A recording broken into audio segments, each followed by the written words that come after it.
माँ, माँ। अरे क्या माँ माँ कर रहा है? बकरी का बच्चा है क्या? अरे माँ, मजाक छोड़ो। मुझे फाइनली वो मेन चौराहे वाली दुकान मिल गई है। अब देखना, आपका बेटा दुगनी स्पीड से पैसा कमाएगा। उफ़, ये क्या? मेरी ऑनलाइन मेकअप क्लास चल रही है। इतनी ज़ोर से क्यों बोल रहे हो आप दोनों? अरे मेरी धर्म पत्नी जी, मेकअप क्लास बाद में करना। वो चौराहे वाली दुकान मिल गई है हमको। अरे वाह! रुको, मैं अपनी माँ को फ़ोन लगाकर बता देती हूँ। अरे मैं भी अपने रिश्तेदारों को बता देती हूँ। कितनी खुशी की बात है। हाँ हाँ, मैं भी अपने दोस्तों को बता देता हूँ। 1 हफ्ते बाद रजिस्ट्री है। बस, घर में खुशी का मौका था। उन तीनों ने अपने-अपने फ़ोन उठाए और लोगों में बात फैलाना शुरू कर दिया। और रही सही कसर, श्वेता बहू ने अपने पड़ोस में सबको बताकर कर दी। अरे वर्मा आंटी, अब हम भी जल्दी कार ले लेंगे। घर का रेनोवेशन होगा और ठाट से रहेंगे हम भी। अरे, ऐसा क्या हुआ? लॉटरी बाटरी लग गई है क्या?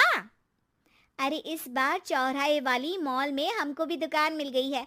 दुकान नंबर 21, जो एकदम चौराहे पर है। अब ग्राहक बढ़ेंगे तो आमदनी भी बढ़ेगी ही ना। अरे वाह, कितनी खुशी की बात है। मैं बहुत खुश हूँ तुम्हें इतना खुश देख के।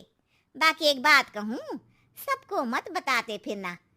किसी की नजर लग जाएगी तो खुशी की खबर वापस लौट जाएगी। हैं? ऐसे थोड़ी ना होता है।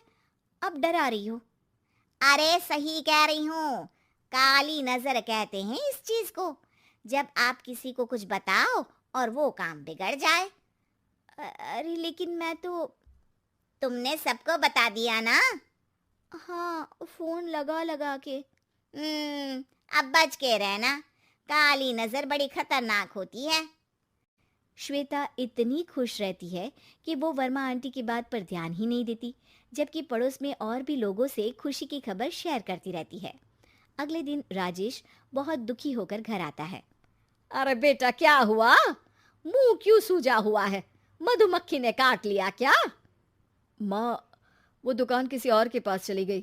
किसी ने ज्यादा भाव लगा दिया। अरे पर बात तो आपसे हुई थी ना उस दुकान वाले की। हाँ, आज मैं टोकन अमाउंट देने गया था, तब मुझे पता चला। कोई आकर सुबह मुझसे पहले ही ज्यादा अमाउंट दे गया। हम्म, काली नजर। क्या? क्या कहा? वर्मा आंटी ने समझाया था कि किसी को बताना मत, वरना काली नजर लग जाएगी। अच्छा, तुम्हें उनकी बात मान लेनी चाहिए थी। उनकी बात मान लेती, लेकिन उसके पहले ही सबको बता चुके थे ना हम तीनों। अरे अगली बार से ध्यान रखेंगे। कोई भी नई चीज होगी तो किसी को नहीं बताएंगे। तीनों कुछ दिन ऐसे ही रहते हैं, पर एक दिन श्वेता को एक मेल आता है। राजेश, मेरा ऑनलाइन मेकअप कोर्स कंप्लीट हो गया। अब मैं खुद का पार्लर खोल सकती हूँ।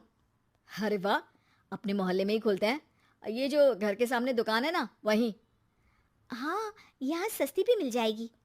अगले दिन श्वेता वर्मा आंटी के पास जाती है, मिठाई का डब्बा लेकर। अरे आओ आओ, कैसे आना हुआ? जोर से नहीं बोलूंगी। वो सामने वाली दुकान है ना, वहां मैं अपनी पार्लर की दुकान खोलने वाली हूँ। उसकी मिठाई है। अरे वाह, बहुत बधाई हो तुमको। हाँ, मैं कमाने लगूंगी तो राजेश पर पूरे घर का बोझ नहीं रहेगा ना आंटी जी। ये तो है। पर ये बता कि तूने ये बात किसी और को तो नहीं बताई ना? अरे नहीं नहीं, पिछली बार गलती कर दी थी। काली नजर लगी किसी की और राजेश के हाथ से वो दुकान चली गई थी। सबको मत बताना। चलो मैं चलती हूँ, कल दुकान की बात करने भी तो जाना है। अगले दिन श्वेता दुकान के लिए मालिक से बात करने जाती है। अरे लेकिन दुकान तो हम कल रात को ही किसी को दे चुके हैं। कल ही? हाँ, कल ही। 2 दिन बाद कोई यहाँ पार्लर भी खोल लेगा। अब कहीं और दुकान देख लीजिए। अरे पर हमको भी तो पार्लर ही खोलना था। हाँ भाई, ये एक ही दुकान है। आधी आधी तो नहीं दे सकता ना मैं। राजेश और श्वेता घर पर हताश होकर आ जाते हैं। इस बार तो किसी को बताया भी नहीं था। अब किसकी काली नजर लग सकती है? सुनो, तुमने माँ को बताया था क्या? अरे कैसी बात कर रही हो? माँ की नजर थोड़ी ना लगेगी। पक्का तुमने किसी को नहीं बताया था ना? सिर्फ वर्मा आंटी को बताया था। उन्होंने ही मुझे किसी को नहीं बताने को कहा। अरे यार, तुम भी सही हो। मेरी माँ को नहीं बताने को कह रही हो, पर वर्मा आंटी को बताना तुम्हें जरूरी लगा। अरे वर्मा आंटी ने ही तो काली नज़र के बारे में बताया था ना, वो हमेशा हमारा भला ही तो चाहती हैं। मेरी माँ भी हमारा भला ही चाहती है।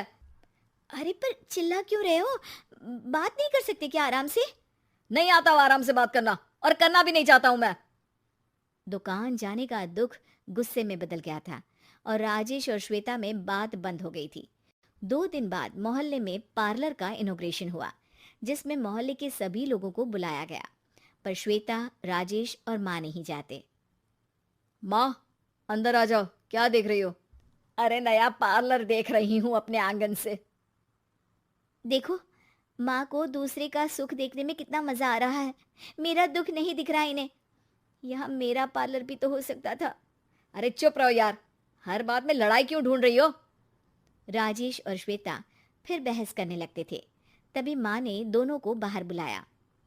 अरे जरा देखो तो, दुकान चलाने वाले का बोर्ड पर नाम क्या लिखा है? श्रुति वर्मा। गाड़ी निकाले बेटा, हमें कहीं जाना है। काली नजर का इलाज कराने। राजेश अपनी बाइक निकालता है। तीनों ट्रिपलिंग कर रहे हैं। माँ राजेश को उस मॉल वाली दुकान पर लेकर जाती है जहाँ राजेश अपनी दुकान खोलने वाला था। यही दुकान लेना चाहता था ना तू? हाँ, पर इनको भी दुखी करने लेकर आई हो क्या यहाँ पर दुकान दिखाकर? वहाँ काफी नहीं था? अरे श्वेता, थोड़ा सब्र रख, अभी पता चलेगा कि हम यहाँ क्यों आए हैं। बता, इस दुकान चलाने वाले का नाम क्या है? अनुपम वर्मा। कुछ समझ में आया? वो दुकान वाली श्रुति वर्मा, ये दुकान वाला अनुपम वर्मा, और हमारे पड़ोस में हमने उस दुकानों के बारे में बताया किसको था? अब वर्मा आंटी को। मतलब वर्मा आंटी ही हमारा काम बिगाड़ रही है? नहीं नहीं, ऐसा नहीं हो सकता, ये बस इत्तेफाक है।